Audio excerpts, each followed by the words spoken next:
to just run through and talk briefly about our pilot application since this call for proposals was just released. So I wanted to take a few minutes and just go through some of the changes and the instructions and show you the interface so that you're aware and comfortable and with submitting an application, and then I can answer any questions.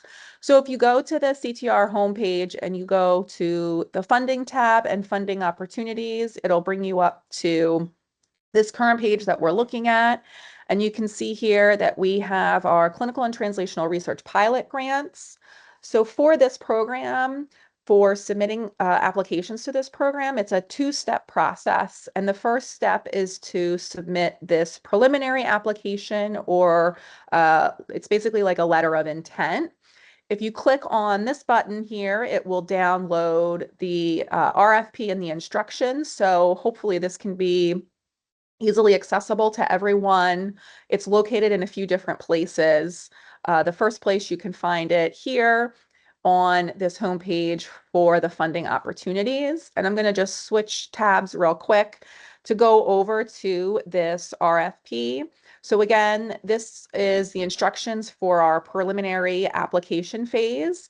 So these preliminary applications are due January 19th by 5 p.m. What you'll do is fill out this form on the CTR website under funding opportunities, and I'll show you that interface in just a second. So you submit a letter of intent or this preliminary application January 19th. This undergoes an initial review, and then applicants are invited to then submit a full application. The full application is due in May. It then goes through a round of reviews. We have a study section that we assemble to rank the applications. It also undergoes a statistical review from our BIRD core, as well as a review from our community engaged core. The timeline for the whole process is listed below on these instructions. One thing I want to note for this upcoming year is there are some exciting changes. One is that the budget has increased. So these pilots can either be a traditional pilot or a regular pilot. They're 1 year. The budget is $100,000 this year. There's also an option for a community engaged pilot. Those pilots are also for $100,000. They're over an 18-month period. So just to briefly show you here, there's a lot of information in this RFP. There is access to the core directors so that you can make contacts with them. Erin already mentioned the PDC core and reaching out to mentoring at de-CTR.org. But you can also contact the biostats core, as well as the CEO core.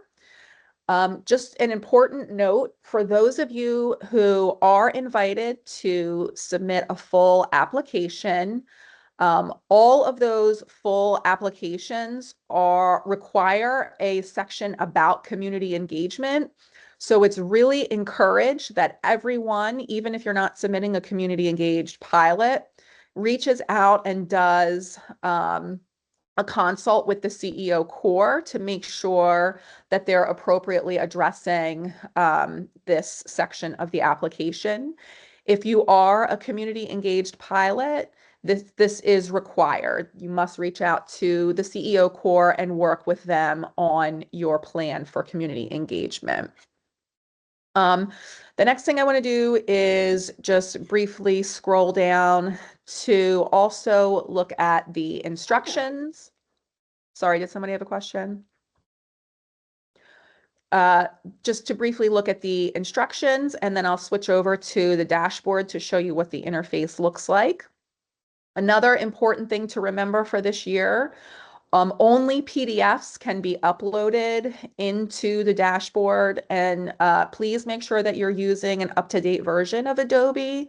I know my computer, I had some issues trying to upload PDFs because I didn't have the latest version of Adobe. So just make sure your software and everything like that is up to date.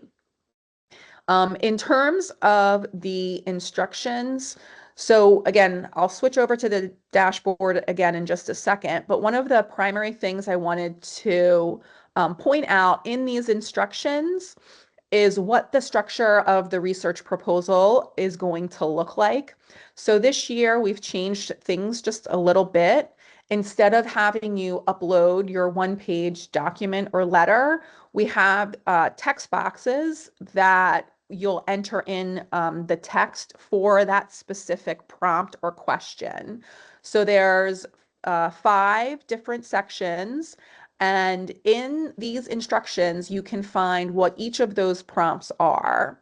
So I strongly recommend that you use a Word document to draft and write up your responses to these questions to answer this for the letter of intent or the preliminary application. And then you can copy and paste into the appropriate boxes within the dashboard. That way, if there's, if it times out, you want to make sure that you have everything saved somewhere else so you can go back and make sure that everything is entered correctly. So I'm going to switch back over to the dashboard. So if you're interested in applying for the CTR program this year, again, you're going to go to the home page under funding. You're going to go to funding opportunities. And then here you're going to click on submit a preliminary application. So this is open. You can go to this now and start working on this. If you're new to CTR, you have to make sure that you make an ORCID profile and link it to CTR in order to be considered for these pilots as well. So here, there's just a number of tabs on the left-hand side that you'll have to go through and fill out. These are different pages. And what we'll do is just briefly go through that so you have an idea of what to look at. So some things that you'll have to do is enter in the title of your research proposal, pick yes or no, whether this is a community engaged project or not, whether this is human subjects or involves vertebrate animals. And then you can click on and check what topics or keywords your project is addressing. You can then hit save and continue, and it'll take you to the next tab over here on the left-hand side or the next page, where it's going to ask about your investigator status. So this is asking if you're a new investigator, you can click yes or no, and then at what career stage you're at, early, mid, or senior. If you are a new investigator, you haven't had NIH funding previously, then you must identify a research mentor. And your research mentor will need to submit a letter of support along with their bio sketch with this preliminary application. We just want to make sure that you're in contact and have identified someone in this process that's going to help mentor you through this application and this grant, especially if this is the first time you're doing something like this. So if you click new investigator, you won't be able to submit the application unless you upload the mentor bio sketch and letter of support. So again, then you can click career stage, hit save and continue. It'll take you over to the next tab that's asking about team members. So if this is an MPI project, you can click yes. If it is an MPI project, you can see when you click yes, it has this add new PI tab over here. So you can add the other PI to the project. If this is not an MPI project, you can see that that button goes away, but that you're still able to add a new team member. So for example, if I identified that I was a junior investigator and I needed to add a new team member and I wanted to add a mentor, I can select that and then click to upload their bio sketch. Also, if you wanted to add in a collaborator, a community partner, that sort of thing, this is where you can add in those team members to the application to identify those. On the next page will be where the proposal goes. So here again is where we have, there's 5 boxes that you can fill out, which these correspond to the questions that I showed you on the instructions on the last page of the instructions. So for the research proposal, those 5 questions are here. And they correspond to these boxes on the proposal stage. Please note that for each there is a word count. This is also identified in the instructions. So what you can do is you can work in a Word document on typing out your responses to these questions. Along with any of your references, you can insert or embed any references. It would just be the numbers. And then you're able to then enter in all of the text for each of these questions. And at the end, if you hit save and continue, then it'll take you over to the Files tab, where it will ask you to upload additional files. So for the additional files, it's required that the PI upload their biosketch. Again, it has to be in a PDF form. We also are asking that you upload your references, again, as a PDF. No hot links are allowed in this reference file. And then if you need to add other files here, you're able to, like letters of support, for example.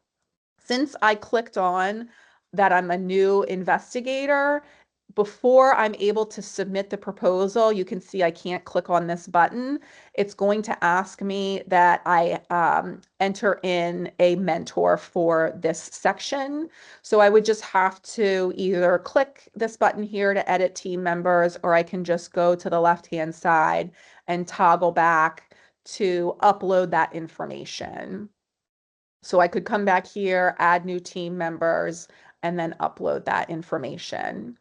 So if I come back here and I check that I'm not a new investigator, you'll see that if we come back to the summary tab, that I've uploaded information, the files that I've uploaded are okay, and that I would be able to then go ahead and submit the proposal.